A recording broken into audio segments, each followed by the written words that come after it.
Alright, y'all. I just want to give y'all an update exactly on how I look into the market, pre-market, and actually do my analysis for the week for when to come in. And I'm gonna do this live for y'all.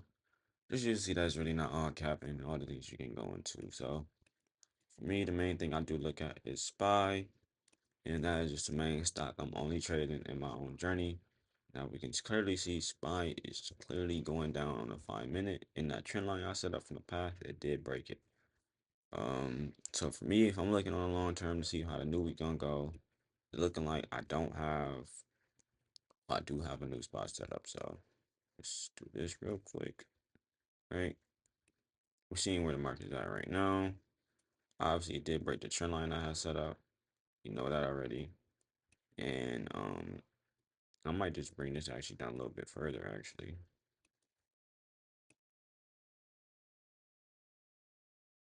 right there. So it's still above, is below our trend line that we got set up, and since right now pre-market we're at 550, 554. Monday can be a little tick up. So I still see that it's gonna be an uptrend. Not just for me, just no market to see how it can go before we do get back to 550 and below this range. But obviously this is something we will want to watch for and watch out for, but I don't think it will just hit this range and go further beyond. But that was something I'll have to set up for. In order for me to actually think about what's going on for the next week, what I'm gonna have to do is look at the data that's gonna be coming out, if it's any earnings coming out, anything like that. And what I go do, I go to Trade Economics. That's the website I go to right here. And you just look at the calendar, and it's gonna tell you all the data that's gonna be coming out in all the countries and what's coming out for this week. So obviously Sunday, what I'm saying, obviously it's not gonna be too much crazy data for the US. But you do see for China, they do got their PMI data coming out at 9:30 p.m. or Eastern time. So that is gonna be something that can affect the market and how it's gonna move a little bit because China is a high power, is a high power country. That we do gotta look out for. So on Monday, obviously I'm not literally looking at Italy and everything like that. I'm just going straight to US. Let's see what we got to drop on Monday. Monday is really not too crazy, but we do got PMI from Chicago coming out. We also got a manufacturing index coming out on Monday at 10:30. So that's at least have me know in the range of when I really can trade or when a big move may happen. Now 11:30 with the bill auction and everything is that still be something that can like move the market and plants for sure for farming because farming is very important. You know what I'm saying? That's how people eat. So 12, that would be something you can look for. And that'll probably be the main thing on Monday that I'll be watching out for. And this is how you literally just go through to see exactly what you're preparing for as you are going into the next day. Now, obviously, going to Tuesday, what you can see is that inflation data for EA, wherever the fuck, I don't know what that is, to be honest. EA, I don't know what country that is. Um, we're gonna go to America, because that's what country I'm in. Um, that's actually the PMI for SPY, S&P. That's gonna be something important at 9:45. So that's just after market open. First 15 minutes in that 10. We got some more PMI data about the manufacturing.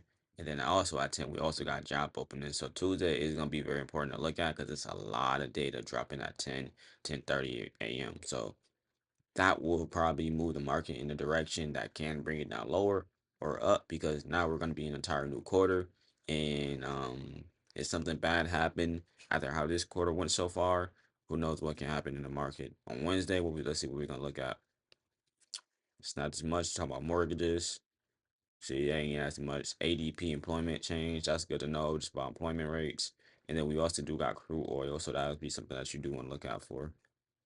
um let's see. And then on Thursday, we got some more PMI data coming out. That's about the services. And it looked like we also got some Fed speaking that day too. So that is something that you do really want to look out for because the Fed speaking does move the market a little bit. It's like we got Jefferson, we also got Cook speaking. And then on Friday, when contracts expire, we got Canada unemployment rates dropping. We also got non-farm payrolls and also unemployment rates. So that's gonna be something you want to look for because last month, what I'm saying, people spending went up and unemployment rates went up, which really wasn't good. And then we also got Jerome Powell speaking on Friday as well at 11:25. So Friday is gonna be an event that we want to look out for this week. and something you want to, you know, what I'm saying, be in the trend to look out for. Um, the main thing I'll probably say, it can be a sharp pullback. You know what I'm saying? Try to go uptrend before Friday. The Bugs might try and bring it up a little bit, but there is a high chance that we can come back to that range again, that 550. So I might actually just chart a little bit lower. You know what I'm saying? If I was thinking about it, I'll probably be like 542 would be my lowest range. I think we can hit for this week. You know what I'm saying? That's just me just looking at it real quick on the 4 hour chart. I think of a long term game. Um, that is just for SPY and how I look at it. Um, that's really all the data you really do need for this. You know what I'm saying? Obviously, you want to know when the Fed is speaking. I'm not sure if any earnings is dropping this week. Usually you go to the earnings whisperer to figure that out if you don't know about that. And then if anything, if anybody do want to know this, make sure you always tap into the Discord to look at everything. Um, let's see. Hmm. I think we got some good stocks in this week. I'm better off if I go to Twitter actually. Because I don't got that thing. So shit, I only got Twitter. So yeah, I ain't seen all that right now. Let me see. I don't got time for all that. So yeah. Let me see. Ernest.